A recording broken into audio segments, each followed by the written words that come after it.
क्या आप अस्थमा, सांस की कमी या बार बार खांसी से परेशान हैं? तो सही डाइट आपकी प्रॉब्लम को कम कर सकती है।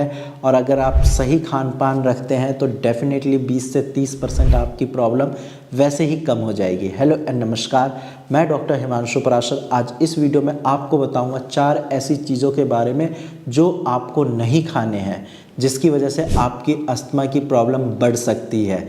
तो चलिए वीडियो को स्टार्ट करते हैं।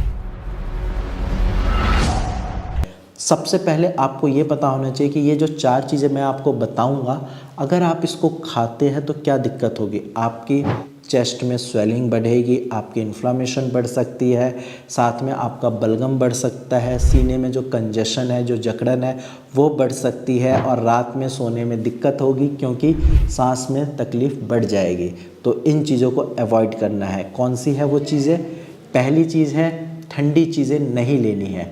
जी हाँ, आपने सही सुना है और आपने नोट भी किया होगा कि विंटर्स में आपकी सांस की प्रॉब्लम बढ़ जाती है। तो आपको अक्सर ध्यान ये रखना है कि ठंडी चीज़ें, फिर चाहे वो कोल्ड ड्रिंक्स हो, आइसक्रीम हो या फिर फ्रिज का ठंडा खाना ही क्यों ना हो, इसको अवॉइड करना है। अगर आप फ्रिज में रखा हुआ खाना खाते हैं, तुरंत बंद कर दीजिए और रेगुलर फ्रेश खाना बनाकर 3 से 4 घंटे में उसको लेना है। ये नहीं करना कि सुबह का खाना शाम को खा रहे हैं। ये गलती करोगे तो फिर अस्थमा कभी ठीक नहीं होगा। और एक और चीज़ मैं आपको बता देता हूँ, ठंडी चीज़ें अगर आप खाते हो तो आपका ब्रोंकियोस्पाज्म बढ़ाती है वो, जिसकी वजह से आपका बलगम बढ़ता है और सीने में कंजेशन बढ़ती है। तो इसीलिए ठंडी चीज़ें अवॉइड करनी है।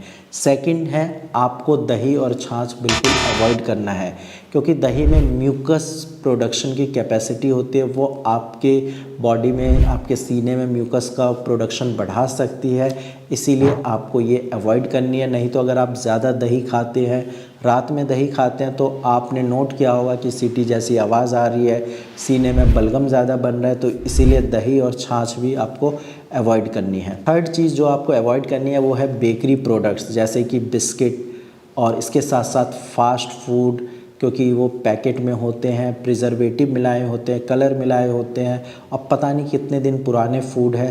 तो इसकी वजह से आपकी अस्थमा की प्रॉब्लम एग्रावेट हो सकती है। इसीलिए बेकरी वाले फूड, बिस्किट हो गया आपके, उसके बाद कुकीज़ हो गए, इन चीज़ों को बिल्कुल अवॉइड करना है। फास्ट फूड को भी आपको अवॉइड करना है। नेक्स्ट एंड लास्ट जो आपको अवॉइड करना है वो है ऑयली एंड स्पाइसी चीज़ें। अगर आप ज़्यादा ऑयली या ज़्यादा स्पाइसी चीज़ें खाते हैं तो उसकी वजह से इंडाइजेशन की प्रॉब्लम हो सकती है, और इंडाइजेशन की वजह से आपकी सांस की दिक्कत बढ़ सकती है। रात में जब आप सोने जाते हो आपका सांस फूल सकता है। इसीलिए आपको ध्यान ये रखना है कि आपको ऑयली और स्पाइसी चीज़ें बिल्कुल अवॉइड करनी है, ताकि आपकी प्रॉब्लम ज़्यादा एग्रावेट ना हो। लास्ट में एक चीज़ और मैं आपको बता देता हूँ, हर पेशेंट अलग होता है, और यहाँ पे चांसेस है कि कुछ पेशेंट कुछ स्पेसिफिक चीज़ों से एग्रावेट कर जाए, या फिर कुछ स्पेसिफिक चीज़ों से उनको एलर्जी हो सकती है। तो आपको वो चीज़ अवॉइड करनी है।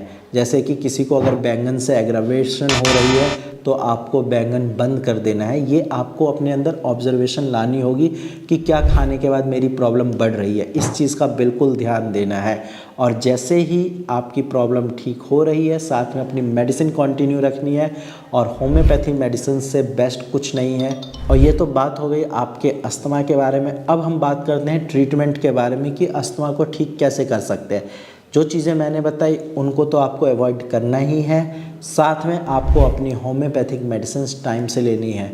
होम्योपैथिक मेडिसिन ही क्यों, इसके बहुत सारे फ़ायदे हैं। और जैसा कि आपको पता है, होम्योपैथिक मेडिसिन कस्टमाइज जाती है, यानी कि इंडिविजुअलाइजेशन पे जाती है। जैसे मान लो आपको अस्थमा ज़्यादा पॉल्यूशन की वजह से हुआ है, और आपका एक फ्रेंड है, उनको अस्थमा जो हुआ है वो स्मोकिंग की वजह से हुआ है या फिर एलर्जी की वजह से हुआ है। तो जब दोनों का रीज़न अलग है, कॉज अलग है, तो दवाइयाँ भी अलग जानी चाहिए। ये होम्योपैथी का प्रिंसिपल है और इसीलिए ये ज़्यादा इफ़ेक्टिव है। बाकी अगर आपके पास कोई टेस्ट रिपोर्ट है, और अगर आप भी चाहते हैं कि आपका अस्थमा ठीक हो, तो नीचे दिए गए नंबर पे आप कॉल करके फ्री में कंसल्टेशन कर सकते हैं। आज की वीडियो में इतना ही। धन्यवाद।